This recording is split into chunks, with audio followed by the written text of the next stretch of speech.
For almost 4 decades, that's right, 4 decades, my next guest has been the lead pastor of Perimeter Church in North Atlanta. I'm talking about my friend and pastor, founder of that church, Randy Pope. He joins us on the set for the first time with 100 Huntley Street. Good to see you. Good to be with you, John. Full disclosure, we are friends.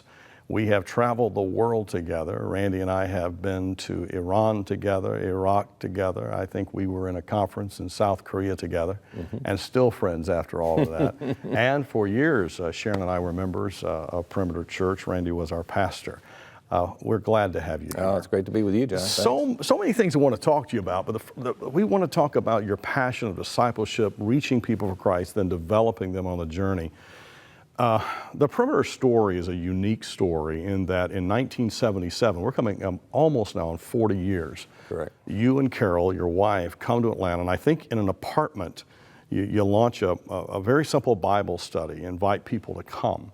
Fast forward 40 years later, 39 years later, there's this marvelous ministry called Perimeter, a beautiful campus, without question, one of the most influential churches, not just in Atlanta, where there are a lot of great churches, but has become globally one of the most influential churches. It's a great story. I think recently the church was honored by Leadership Network as I think you were ranked number 4 as the nation's number 4 as the most multiplying church ministry in the country.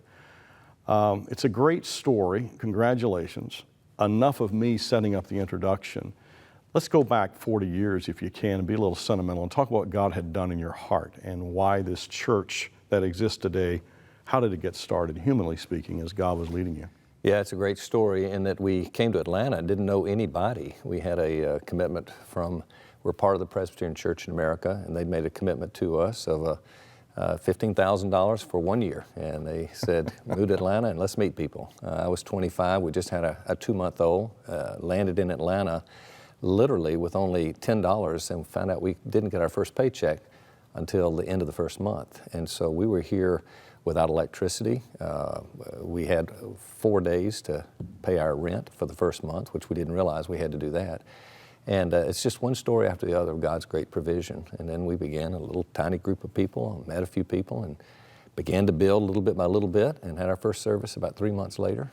And that's what began the journey. And you came here in the mid to late 1970s as Atlanta was already a large city, but becoming increasingly so. Right. Why Atlanta at that time? What was the Lord doing in your heart geographically? Well, I had spent literally dozens and dozens and dozens of hours alone and saying, Lord, what is it you want me to do with my life to begin with? And then once I sensed it was to plant a church, then dozens and dozens of hours, what would that church look like down the road?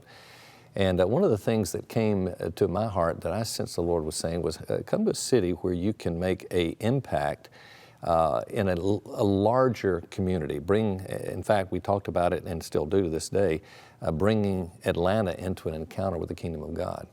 And so the question was how to do that. And to do that, we started what was probably the first, at least we don't know of any other, multiple campus church in America. And that was the way we thought we might see that happen. And after 4 campuses, decided it was not the model that we thought healthy for what we're trying to accomplish, and ended up replacing that for now what's called Unite, which is a connection ministry with churches all over the city. I think it's well over 100 churches. Oh yeah, much beyond, yeah. Mm-hmm. So you did that, but so much of what you, true to your DNA and how the Lord fashioned and shaped you, was to sit down, especially with men, and just start talking to them about their life and their need for Christ. And that's been I don't know, thousands of meetings now as you fast forward over 40 years. Talk about how that developed, because you really grew the church relationally. Yeah, I loved, since the beginning of the ministry, I've always found an interest in talking to people who don't understand what it means to really be a follower of Christ. And began to develop little tools that I found very, very helpful in trying to touch people that were either irreligious or immoral, religious or immoral, it didn't matter. It would just seem like there were so many people who were looking for something in life, who were looking for the answer to life. So I just found myself now every week, lunch after lunch after lunch. I have the privilege to sit down with guys and then began to put them in little discipleship environments where we could grow together and lead them up to leadership in the church. And that became kind of the pattern for what we're doing in the church. Let me shift for a moment, because when you talk about doing this over the years and you're still faithful in doing it, is there a difference as to how culture has changed people in over 40 years as to the receptivity of the existence of God, the receptivity of the gospel, who Jesus is? You came to Atlanta in 1977 with a strong cultural Christian, or Christian culture presence, if you will. It's changed. There's still some of that to a great degree here. But in your conversations, have you found the questions, have you found where people are in their view of God and heaven and eternity different today than they were 40 years ago? Are the issues still the same?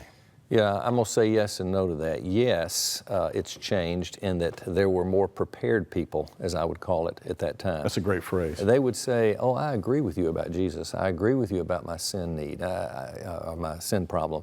There was agreement in that regard, where today you don't see a lot of that from most people that I'm meeting with. But no, in the sense that I have the same approach, share the same things, and see the same response. I don't see any difference, literally. I see a hunger today among people because they are so dissatisfied with what they found in life, and they're searching harder than they could have ever imagined. So in that regard, the fruit is still the same. And the need is still the same. People need the answer, Christ. Let me talk to you a little about leadership. In another segment, I want to dig more into your life on life discipleship, some of the books that you've written. But I'm intrigued in the biography.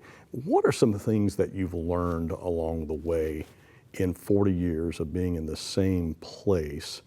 You've moved, the church has moved in several locations as it got bigger and bigger, and there was more need for land and space and buildings. What are some of the things that you've learned over the last 40 years that are some takeaways for people who are looking at leadership, looking at long tenure and pastorate in our audience? Yeah. What are some things about leadership that you've learned along the way? Well, I would say, first of all, long tenure ministry is not necessarily for everybody. I think God wires us differently. Some people are wired to start up, others are wired to carry on. Some have a crossover ability to do both, I think. So I certainly don't hold out one to be the ideal versus the other. I do think when there is the opportunity for the long term, the opportunity to be able to get to know the community well, that is very, very big. If you don't exegete the community, you don't reach the community. You don't serve the community. And so long term being here, that's been a great privilege or advantage to what we've done.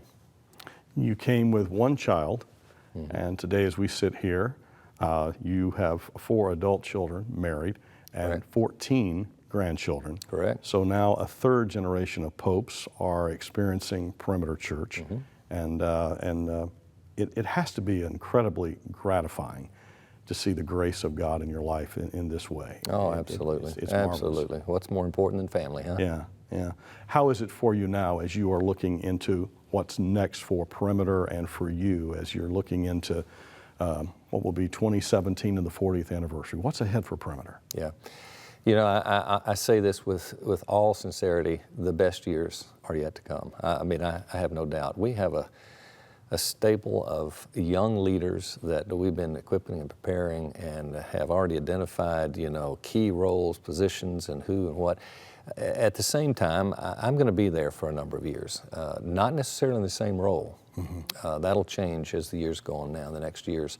But I think we have a type of situation where my leadership can move more into what we call our Life on Life ministries. I'm sure we'll talk about that more later. But where we're taking discipleship to other places and helping them understand how to bring discipleship back to the local church. And so I'll devote more and more of my time there as the years come, and less as we let the young leadership come up and take over. It's interesting to watch the evolution of a leader.